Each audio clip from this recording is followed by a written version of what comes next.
Namaskar. Welcome to our YouTube channel Srimanta Motivator.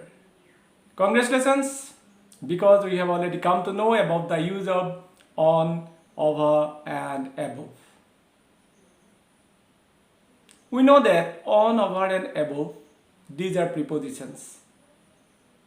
And when and how these prepositions are used, we have already discussed. Again, I am repeating for the newcomers who are going to watch our YouTube channel. In our previous class, we discussed about on, over and above. What is the meaning? If we want to speak in Assamese, তেতিয়াহ'লে আমি কম যে কি on, over and above এই তিনিটাৰ অৰ্থটো কি? এই তিনিটাৰ অৰ্থটো হৈছে ওপৰত। On মানে ওপৰত, over মানে ওপৰত, above মানে ওপৰত। মই জাস্ট 1 মিনিটত on, over and above ৰ বিষয়ে কৈ দিম। তাৰ পিছতে আমি দুটা ইম্পৰ্টেন্ট প্ৰিপজিশনৰ বিষয়ে আজি ডিসকাস কৰিম আৰু আশা কৰিম আপোনালোকে আৰম্ভণিৰ পৰা শেষলৈকে অকনো স্কিপ নকৰাকৈ এই ভিডিওটো চাব। ওকে? আমি কেদিনা পাইছিলো যে on মানেও হৈছে ওপৰত, over মানেও ওপৰত, above মানেও ওপৰত। কিন্তু এই তিনিটা অৰ্থ আমি বিশেষ ভাৱত আমি ব্যৱহাৰ কৰো। আৰু আপোনালোকে যদি এটো ক্লিয়াৰলি জানিবলৈ বিচাৰিছে, if you want to learn it clearly, then you must watch our previous video. Okay? কিন্তু মই এতিয়া জাস্ট এটা সামাৰি কৈ দিছো যে on হৈছে ওপৰত ৰখা কিবা এটা বস্তুৰ ওপৰত যদি টাচ কৰি আন এটা বস্তু থাকে হেতু on। যেনেকে the book is on the table. টেবুলৰ ওপৰত কিতাপখন আছে। হেতু ওপৰত। above টো হ'ব কি? যে ওপৰত আছে যেটো টাচ কৰি থকা নাই আপোনাৰ মূৰৰ ওপৰত আছে বা কিবা এটা বস্তুৰ ওপৰত আছে কিন্তু টাচ কৰি থকা নাই হেতু above। আৰু কি ওপৰত থকা বস্তুটো কিন্তু ষ্টেবল হৈ থাকিব লাগিব, একে ঠাইতে থাকিব লাগিব। ধৰক the ceiling fan is above our head. ceiling fan খন আমাৰ মূৰৰ ওপৰত আছে। ceiling fan খন একে ঠাইত থাকিহে ঘূৰি আছে কিন্তু সেই ceiling fan খন এঠাইৰ পৰা আন ঠাইলৈ মুভ হোৱা নাই। গতিকে তাত আমি above লগালো। আৰু overটো হৈছে কি? যে আমাৰ হিৰৰ ওপৰত আছে, মূৰৰ ওপৰত আছে বা যিকোনো এটা বস্তুৰ ওপৰত আছে আৰু যেটো মুভিং কৰি থাকিব। মুভিং মানে যেটো এঠাইৰ পৰা আন ঠাইলৈ গুচি যাব হেতুকে কোৱা হয় over। যেনে an aeroplane is running or flying over my head. The helicopter is flying over my head. হে তেনেকে যেটো আমাৰ মূৰৰ ওপৰেদি চলি গুচি যায় বা কিবা এটা বস্তুৰ ওপৰেদি চলি গুচি যায় তাতে কি হ'ব? যে over বহিব। But today we are going to discuss some new prepositions. Some new prepositions. Actually, when we want to use it, then sometimes we feel puzzled. Where and how we can apply these prepositions. আমি যে দুটা প্ৰিপজিশনৰ বিষয়ে আলোচনা কৰিম। যি দুটা প্ৰিপজিশন আমাৰ দেখা মাত্ৰকে ভয় লাগে, এটা পাজুল লাগে, কোড ব্যৱহাৰ কৰিম। কোড ব্যৱহাৰ কৰিম। এটোটো আগত মই এনেকে ব্যৱহাৰ কৰিছিলো নেকি? এনেকে ব্যৱহাৰ কৰিছিলো নেকি? কি এটা আমাৰ পাজুল আহি যায়। আৰু সেই পাজুলটো আজি নাইকিয়া কৰিবৰ কাৰণে সেই দুটা প্ৰিপজিশনৰ বিষয়ে স্পেশালি আমি আজি আলোচনা কৰিম। কোন দুটা বাৰু? আপোনালোকে অনুমান কৰিব পাৰিছেনে? দুটা প্ৰিপজিশন কোন দুটা প্ৰিপজিশন অনুমান কৰিব পাৰিছেনে? নাই পৰা। এতিন নেকি? উইথ বাই নেকি? সেইবিলাকো আমি আলোচনা কৰিম কিন্তু নহয়। আজি আমি আলোচনা কৰিবলৈ লোৱা দুটা মোস্ট ইম্পৰ্টেন্ট প্ৰিপজিশনছ হৈছে since and for. Since আৰু for. These two words, since and for, it is very problematic. When we want to use it, then we feel some problems. Sometimes we think that we will apply in this manner. It will be wrong or it will be correct. That is why today I am going to clear it. These prepositions are since and for. S-I-N-C is since and F-O-R for. এই since আৰু for preposition দুটা আমি সাধাৰণতে perfect continuous tense আমি ব্যৱহাৰ কৰো। Actually since আৰু for ক'ত ব্যৱহাৰ কৰা হয় present perfect continuous tense ৰ ক্ষেত্ৰত ব্যৱহাৰ কৰা হয় আৰু present perfect continuous tense কোনটো a work or an action which was started in the past but running till now this is called present perfect continuous tense অৰ্থাৎ যিকোনো এটা কাম যিটো কাম আমাৰ অতীতত আৰম্ভ হ'ল কিন্তু বৰ্তমানলৈকে চলি আছে হেতুকে কোৱা হয় প্ৰেজেন্ট পাৰফেক্ট কন্টিনিউয়াস টেন্স বা আমি ক'ব পাৰো যে কোনো এটা কাম দীঘলীয়া সময় ধৰি চলি আছে তাকে আমি প্ৰেজেন্ট পাৰফেক্ট কন্টিনিউয়াস টেন্স বুলি ক'ব পাৰো যেনে মই ৰাতিপুৱাৰ পৰা কিতাপ পঢ়ি আছো মানুহজনে 2 ঘণ্টা ধৰি খুজকাঢ়ি আছে মই 1995 চনৰ পৰা এখন গাঁৱত বাস কৰিছো মই 2015 চনৰ পৰা এখন স্কুলত বাস কৰিছো হেবিলাকে হৈছে প্ৰেজেন্ট পাৰফেক্ট কন্টিনিউয়াস টেন্স অৰ্থাৎ কোনো এটা কাম অতীতত আৰম্ভ হৈ বৰ্তমানলৈকে চলি থকা কথাটো আমি বুজাইছো তাকে প্ৰেজেন্ট পাৰফেক্ট কন্টিনিউয়াস টেন্স বুলি আমি কৈছো এটা প্ৰেজেন্ট পাৰফেক্ট কন্টিনিউয়াস টেন্স বা পাষ্ট পাৰফেক্ট কন্টিনিউয়াস টেন্সত since to ব্যৱহাৰ নহয় পাষ্ট পাৰফেক্ট কন্টিনিউয়াস টেন্সত তাত for to ব্যৱহাৰ হয় আৰু প্ৰেজেন্ট পাৰফেক্ট কন্টিনিউয়াস টেন্সত since আৰু for দুয়োটা আমি এপ্লাই কৰো কেনেকৈ এপ্লাই কৰো ক'ত এপ্লাই কৰো Suppose মই যদি এটা বাক্য কওঁ যে মই ৰাতিপুৱাৰ পৰা পঢ়ি আছো I have been reading since morning ধৰক মই ৰাতিপুৱাৰ পৰা এতিয়ালৈকে 3 ঘণ্টা মান পঢ়ি আছো মই যদি কওঁ যে মই 3 ঘণ্টা ধৰি পঢ়ি আছো তেতিয়া মই কম I have been reading for 3 hours মই 3 ঘণ্টা ধৰি পঢ়ি আছো কিন্তু এটাত মই since লগালো এটাত for লগালো I have been reading since morning here I apply since I have been reading for 3 hours. Here I apply for. Why? Why I don't use the same word in the same place? Why I use since and for separately? কিয় মই since বা for to একেটুকুৰা স্থানতে ব্যৱহাৰ নকৰি এবাৰ since ব্যৱহাৰ কৰিছো এবাৰ for ব্যৱহাৰ কৰিছো পৃথক পৃথকভাৱে why সেই পাজলটো কি এতিয়া ভাঙি দিবলৈ বিচাৰিছো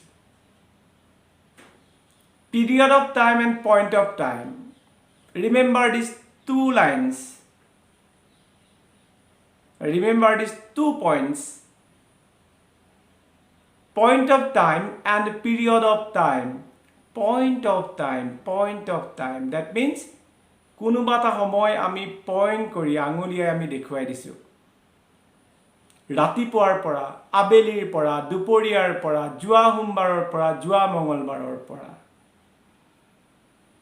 সেই যে কোনটো সময়ৰ পৰা বুলি আমি দেখুৱাই দিছো হেতু হৈছে পইণ্ট অফ টাইম অৰ্থাৎ আমি সময়টো আঙুলিয়াই দিছো আৰু আমি গম পাই গৈছো যে এটো ৰাতিপুৱাৰ পৰা নে জুৱা সোমবাৰৰ পৰা নে কালিৰ পৰা নে আবেলিৰ পৰা নে ৰাতিৰ পৰা নে দুপৰীয়াৰ পৰা হেতু আমি গম পাই গৈছো আৰু হেতুকে কোৱা হয় point of time and in case of point of time we must apply since instead of for our point of time or ক্ষেত্ৰত আমি since or প্ৰয়োগ কৰিবই লাগিব for or প্ৰয়োগৰ পৰিৱৰ্তে আকৌ কৈ দিছো যেতিয়া point of time আমি কওঁ মানে যেতিয়া এটা সময় নিৰ্দিষ্টকে দেখুৱাই দিয়া হয় ৰাতিপুৱাৰ পৰা দুপৰীয়াৰ পৰা আবেলিৰ পৰা হেতু পইণ্ট অফ টাইম তাত আমি কি ব্যৱহাৰ কৰিম since ব্যৱহাৰ কৰিম for নহয় বাক্য এটা মনতে ভাবকচোন মই 10 সেকেন্ড সময় দিছো since লগো এটা বাক্য মনতে ভাবক 1 2 3 4 5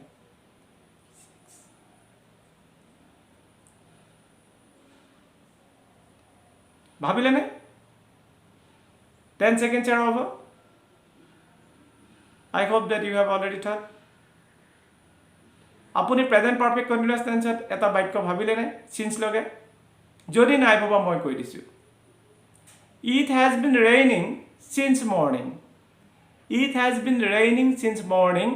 ৰাতি পুৱাৰ পৰা বৰষুণ দি আছে আৰু যদি আমি কওঁ এটা যদি ফ্ৰেজ লগাই কওঁ যে it has been raining cats and dogs since morning মই প্ৰথমতে cats and dogs মানে কুকুৰে মেকুৰীয়ে দন লগাৰ কথাটো কৈছে বুলি ভাবিছিল পাছতে গম পাইছো যে cats and dogs মানে ধাৰাখাৰে কন্টিনিউয়াছলি বৰষুণ দি আছে যে ৰাতিপুৱাৰ পৰা ধাৰাসাৰে বৰষুণ দি আছে it has been raining cats and dogs since morning ৰাতিপুৱাৰ পৰা ধাৰাসাৰে বৰষুণ দি আছে কংগ্ৰেচুলেশ্যনছ cats and dogs যদি কোনোবাই জনা নাছিল আজিটো গম পালে সেইকাৰণে অভিনন্দন জনাইছে এই যে ৰাতিপুৱাৰ পৰা আমি পইণ্ট অফ টাইম ৰাতিপুৱাৰ পৰা বুলি কথাষাৰ কৈ আমি পইণ্ট অফ টাইমটো দেখাই দিছোঁ কেতিয়াৰ পৰা সেইকাৰণে তাত চিঞ্জ বহিব তিনিটা বাক্য কৈ দিছোঁ I have been reading since morning. He has been suffering from fever since last Monday. I have been living in this village since 1995.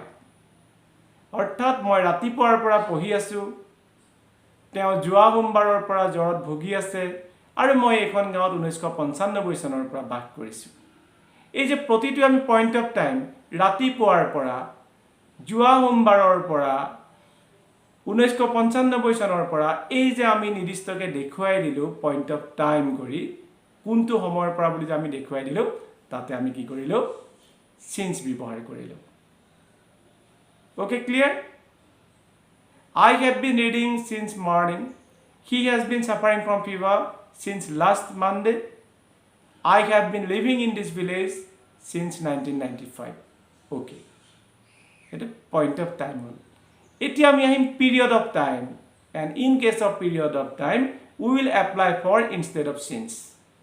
Aru jete period of time or kotha ami kom, teti ami since or poriborte for ব্যৱহাৰ কৰিম ধৰ 2 ঘণ্টা ধৰি পঢ়ি আছো আপুনি কে বজাৰ পৰা 2 ঘণ্টা ধৰি পঢ়ি আছে হেতু উল্লেখ কৰা হোৱা নাই হেতু মাত্ৰ এটা সময়ৰ কথা কৈছে এটা পিৰিয়ডৰ কথা কৈছে 2 ঘণ্টা পিৰিয়ড গতিকে I have been reading for 2 hours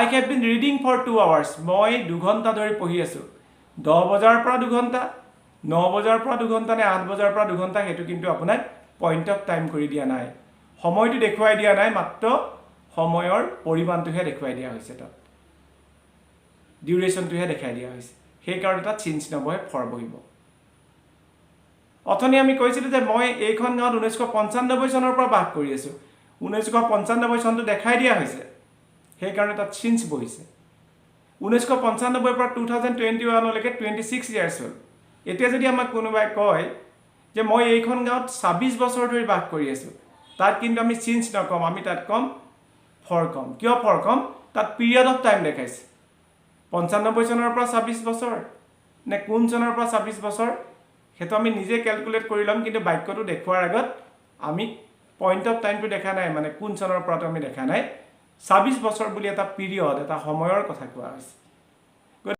গতিকে আমি কম যে we have been living in this village for 26 years আমি এখন গাঁৱত 26 বছৰ ধৰি বাস কৰি আছোঁ ঠিক আছে তেওঁ এক সপ্তাহ ধৰি জ্বৰত ভুগি আছে আমি অথনি কৈছিলোঁ যে যোৱা সোমবাৰৰ পৰা ভুগি আছে সেইকাৰণে আমি সিন্স মানডে কৈছিলোঁ সিন্স লাষ্ট মানডে কৈছিলোঁ কিন্তু এতিয়া আমি কম যে তেওঁ এক সপ্তাহ ধৰি জ্বৰত ভুগি আছে এক সপ্তাহ ধৰি it is a long period it is a period of time and it is a long period যেটো কাম অতীতত আৰম্ভ হৈ বৰ্তমানলৈকে চলি আছে গতিকে আমি কি বুলি কম যে he has been suffering from fever for 1 week এক সপ্তাহ ধৰি তেওঁ জ্বৰত ভুগি আছে গতিকে পইণ্ট অফ টাইমৰ ক্ষেত্ৰত আমি সিন্স লগাম আৰু পিৰিয়ড অফ টাইমৰ ক্ষেত্ৰত আমি ফৰ লগাম আকৌ মই উদাহৰণ দি দিছোঁ I have been reading since morning okay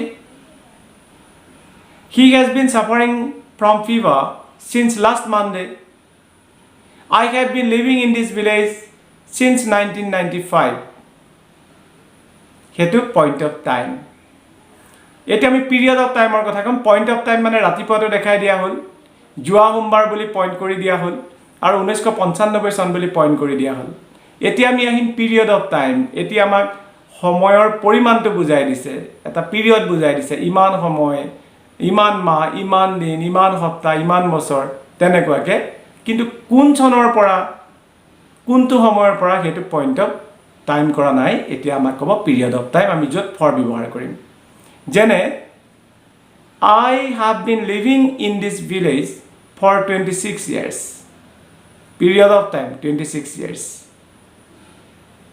I have been reading for 2 hours period of time 2 hours 2 ঘন্টা এটা পিরিয়ড দেখাই দিয়া হৈছে he has been suffering from fever for a week বা for 1 week এক সপ্তাহ ধৰি তেওঁ জ্বৰত ভুগি আছে গতিকে this is period of time and in case of period of time we will apply only for okay we have already gone through 2 prepositions one is since and another is for sometimes these prepositions give us immense puzzle when we get the question paper then we are in a great puzzle what shall we do what will we apply if I will apply since will it be correct if I will apply for will it be correct but if we know clearly about the point of time and about the period of time and what is the difference about point of time and period of time